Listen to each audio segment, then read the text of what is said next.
The first sound wasn't her scream.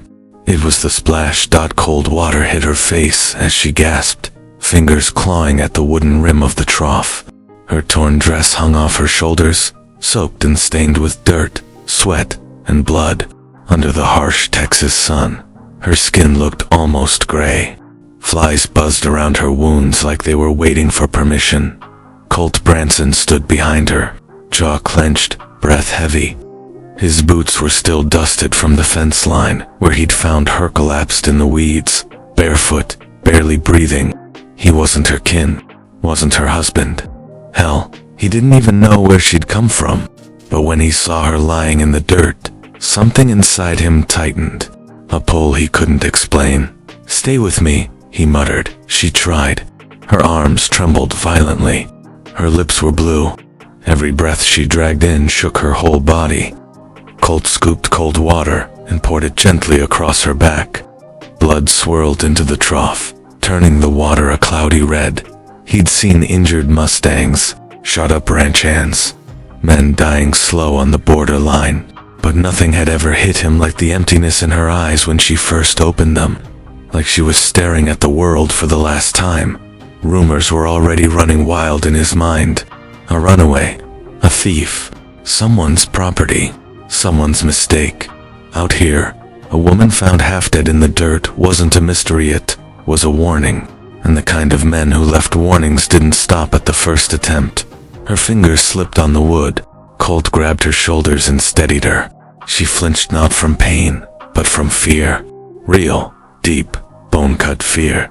"It's all right," he said, though he wasn't sure it was. The plains stretched wide and empty around them. No riders in sight. No dust trails. No help. Just silence and heat and the distant creak of the windmill turning. She blinked slowly, fighting consciousness. Her voice came out cracked, barely a sound. Me. Colt didn't answer. Not because he didn't know he knew exactly the kind of men who did this, but because speaking the truth out loud would break whatever thin thread was keeping her alive. He lifted a cloth, dipped it in the trough, and pressed it to her cheek.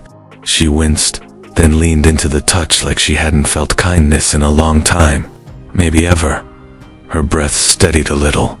Her hands held tighter to the trough, like she was begging the earth not to let her fall again. The sun climbed higher, burning gold across her shoulders. Sweat mixed with the water. The blood continued to wash away. "Come on," Colt said. "You're not dying today."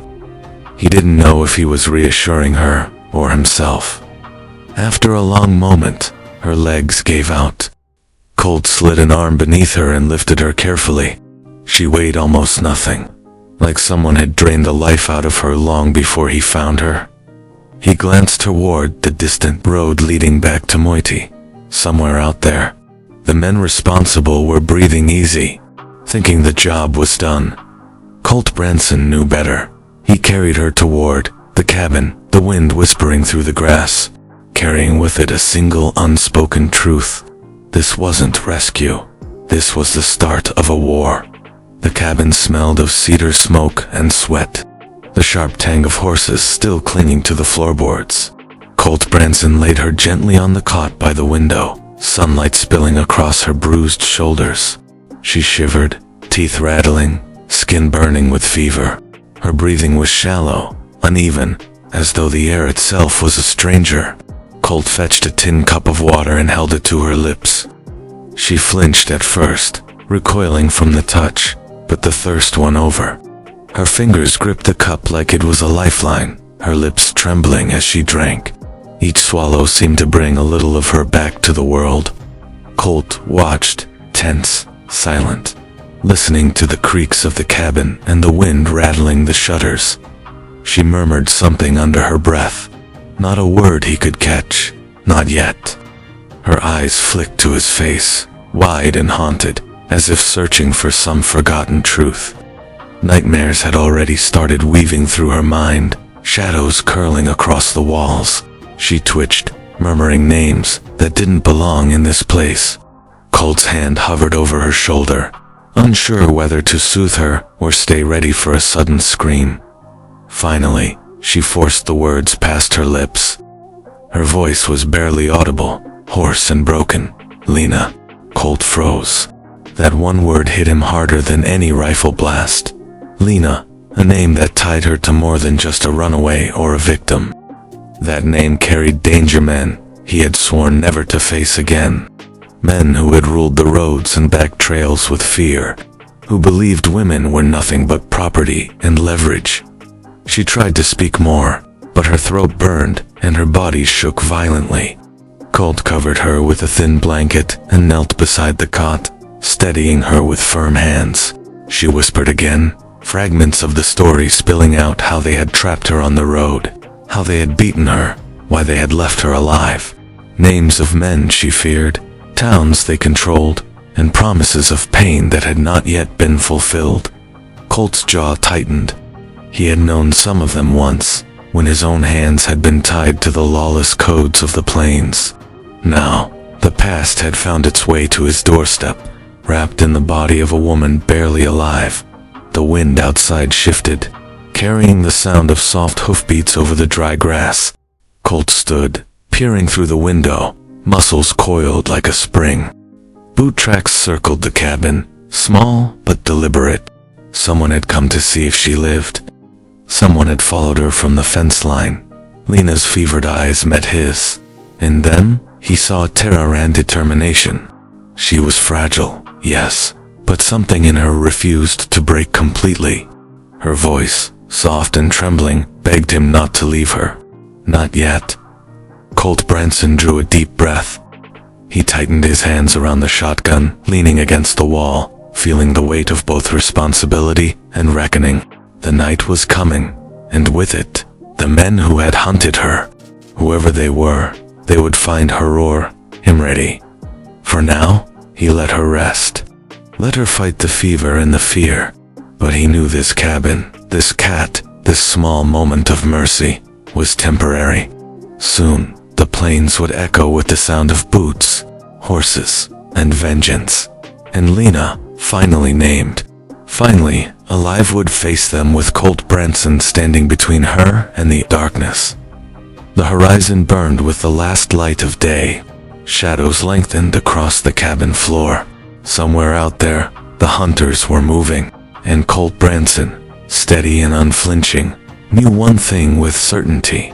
Tonight, the past would come riding back. The wind had turned colder, carrying the scent of dust and gunpowder across the plains. Colt Branson stood at the cabin doorway, shotgun resting heavy in his hands. Lena, bruised but upright, clutched the edge of the cot for support, her eyes sharp despite the fever and fear. Outside, the horizon bled orange and red as the sun sank low, shadows stretching across the dry grass like fingers reaching for them. Then they appeared. For riders, dust clinging to their boots, hats low, guns slung lazily at their sides. The leader rode slightly ahead, a long scar tracing his cheek, eyes cold and familiar. Colt recognized him instantly.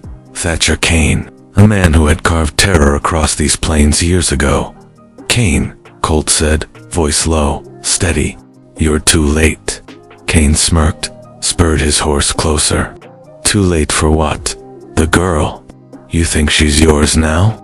He spat a curse into the dirt. "She belongs to me. Always has." Lena's hand found Colt's arm. She was trembling, but the fire in her eyes was unmistakable. She wasn't the same frightened stranger who'd collapsed by the fence line. She had a name now. She had a story, and she was ready to fight in the only way she could, by refusing to be taken.